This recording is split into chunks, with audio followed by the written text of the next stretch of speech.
Puji Tuhan, saudara yang kekasih dalam Tuhan Yesus Kristus. Kita bersyukur kepada Tuhan karena Tuhan baik. Pada kesempatan ini kita akan mendengarkan sedikit firman Tuhan, dan saya akan mengajak kita langsung membuka Alkitab kita masing-masing dalam kitab Mazmur Fatsal yang ke-31 ayat yang ke-20 sampai 25. Judul firman Tuhan pada saat ini adalah ajaibnya kebaikan Tuhan. Ajaibnya kebaikan Tuhan. Fatsal 31 Mazmur ayat 20 sampai 25. Saya akan bacakan untuk kita semua.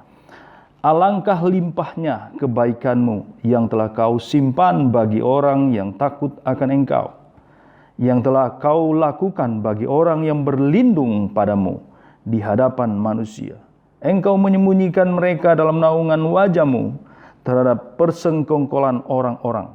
Engkau melindungi mereka dalam pondok terhadap perbantahan lidah. Terpujilah Tuhan sebab kasih setianya ditunjukkannya kepadaku dengan ajaib pada waktu kesesakan. Aku menyangka dalam kebingunganku, aku telah terbuang dari hadapan matamu. Tetapi sesungguhnya engkau mendengarkan suara permohonanku ketika aku berteriak kepadamu minta tolong. Kasihilah Tuhan, hai semua orang yang dikasihinya. Tuhan menjaga orang-orang yang setiawan, tetapi orang-orang yang berbuat congkak diganjarnya dengan tidak tanggung-tanggung. Kuatkanlah dan teguhkanlah hatimu, hai semua orang yang berharap kepada Tuhan. Puji Tuhan, saudara yang kasih dalam Tuhan Yesus Kristus. Kita sudah membaca firman Tuhan, dan kita melihat di sini kalau kita mempelajari dan memperhatikan setiap ayat demi ayat, kita akan menemukan di sana betapa ajaibnya kebaikan Tuhan yang Tuhan berikan kepada kita dengan cara yang tidak pernah kita pikirkan. Saudara yang kasih dalam Tuhan Yesus Kristus, sebagai manusia, saya percaya setiap orang pasti memiliki sisi gelap, sisi pahitnya kehidupan yang pernah dia alami. Tetapi saudara yang kekasih, tapi kepahitan yang dialami dan yang dilalui oleh orang-orang yang percaya kepada Tuhan selalu memiliki akhir yang sungguh-sungguh manis di dalam Tuhan. Kalau kita membaca ayat-ayat ini, kita bisa melihat bagaimana Tuhan memiliki rahasia, memiliki warisan, menyimpan kebaikan. Dikatakan ayat 20, alangkah limpahnya kebaikanmu yang kau simpan bagi orang yang takut akan engkau. Saudara, jelas Alkitab mencatat di sini, Allah memiliki warisan, memiliki sesuatu yang berlimpah yang dia simpan, dan dikatakan di sini yang dia simpan bukan buat orang-orang yang tidak berkenan kepada dia. Allah mencintai semua makhluk. Manusia yang ada yang diciptakan dia cintai. Tetapi saudara, yang dia simpan ini bukan untuk semua orang, tetapi bagi khusus orang yang dikatakan di sini. Saya mencatat di sini ada dua tipe orang yang akan Tuhan berikan, yaitu pertama, orang yang takut akan Tuhan. Alkitab mencatat di sini disimpan, dan dikatakan disimpan bagi orang-orang yang takut akan Tuhan. Ayat yang ke-20, alangkah limpahnya kebaikanmu yang telah kau simpan bagi orang yang takut akan engkau. Itu yang pertama. Dan yang kedua, bagi siapa? Yang kau lakukan bagi orang yang berlindung padamu. Jelas sekali, yang pertama adalah orang yang disimpan kepada orang yang takut akan Tuhan. Yang kedua, disimpan bagi orang yang berlindung padanya. Dengan kata-kata lain, saudara, kalau kita ingin menerima semua hal yang disimpan oleh Allah, hal-hal yang luar biasa, yang ajaib, kebaikan Tuhan yang ajaib, kita harus menjadi orang yang takut akan Tuhan. Dan yang kedua, kita harus memberikan hidup kita berlindung dalam tangannya, dalam kasih setianya, dalam covenant-Nya Allah. Saudara yang kekasih, mari kalau kita ingin menerima, mari kita mau belajar menjadi orang yang takut akan Tuhan mulai hari ini dan menjadi orang yang selalu berlindung kepada Allah, maka kebaikannya Dia akan berikan. Bagaimana cara Allah menyatakan kebaikannya? Saya ada mencatat di sini. Kita akan baca di dalam ayat yang ke-21.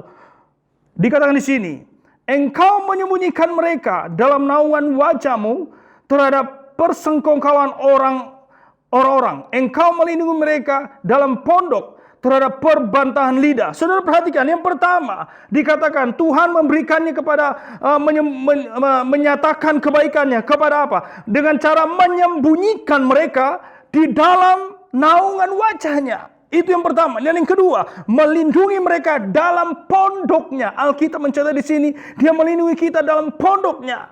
Dan yang ketiga, dikatakan di sini, Allah menolong kita pada waktu kesesakan. Saudara bisa membaca itu di dalam ayat yang ke-22. Kita akan baca, terpujilah Tuhan sebab kasih setianya. Dia tunjukkannya kepadaku dengan ajaib pada waktu kesesakan. Ditunjukkannya kepadaku dengan ajaib pada waktu kesesakan. Saudara yang kekasih dalam Tuhan Yesus, ketika Dia mendengarkan kita, menolong kita pada waktu kesesakan. Yang keempat, dikatakan Dia mendengar dan menjawab setiap doa kita. Kita akan baca di dalam ayat 23. Aku menyangka dalam kebingunganku, aku telah terbuang dari hadapan matamu. Tetapi sesungguhnya engkau mendengarkan suara permohonanku ketika aku berteriak kepadamu minta tolong. Saudara perhatikan, dikatakan di sini ketika Daud menyadari, dia berpikir bahwa Allah telah meninggalkan dia. Dia bingung, dia menjadi putus asa mungkin di sini, saudara yang kasih. Tetapi karena dia berpikir dia sudah terbuang dari hadapan Allah. Tetapi nyatanya dikatakan di sini, dia berkira. Kenapa?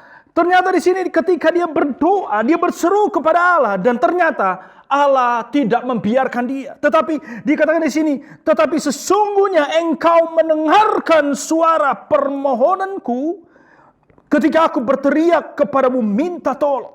Saudara, jelas keempat hal ini cara Allah menyatakan kepada kita. Yaitu yang pertama dikatakan menyatakan kebaikannya kepada kita. Yaitu pertama dikatakan di sini Dia menyembunyikan kita di dalam naungan wajahnya. Yang kedua, melindungi mereka dalam pondoknya. Yang ketiga, menolong kita pada waktu kesesakan. Dan yang keempat, mendengar dan menjawab setiap doa kita.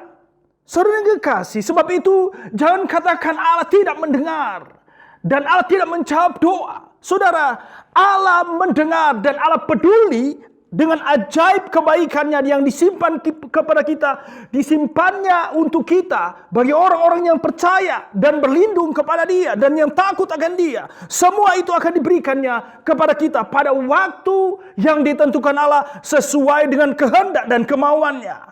Saudara yang kekasih, saya tidak akan berkata panjang pada pagi hari ini, tetapi ayat yang terakhir yang kita akan baca, saudara perhatikan di sini, ayat yang ke-24 dan 25. Ketika Daud menyadari hal ini, dia mengajak semua orang yang percaya. Dia mengajak semua kita supaya memiliki roh yang sama seperti dia. Yaitu pertama, kasihilah Tuhan hai semua orang yang dikasihinya. Tuhan menjaga orang-orang yang setiawan.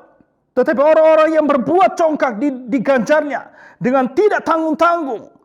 Kuatkanlah dan teguhkanlah hatimu, hai semua orang yang berharap kepada Tuhan. Saudara, ketika kita menerima kebaikan Allah, kita tahu Allah menyimpan itu untuk kita. Saudara, yang pertama kita harus terakhir. Yang penting kita mau memberikan hati kita kepada Dia. Kita menyerahkan kasih kita kepada Allah. Kita cintai Dia, menyayangi Dia lebih dari sebelumnya. Puji Tuhan, saudara. Saya percaya firman Tuhan yang saya sampaikan pada pagi hari ini akan memberi kekuatan kepada kita. Saya akan akhiri dan kita akan berdoa.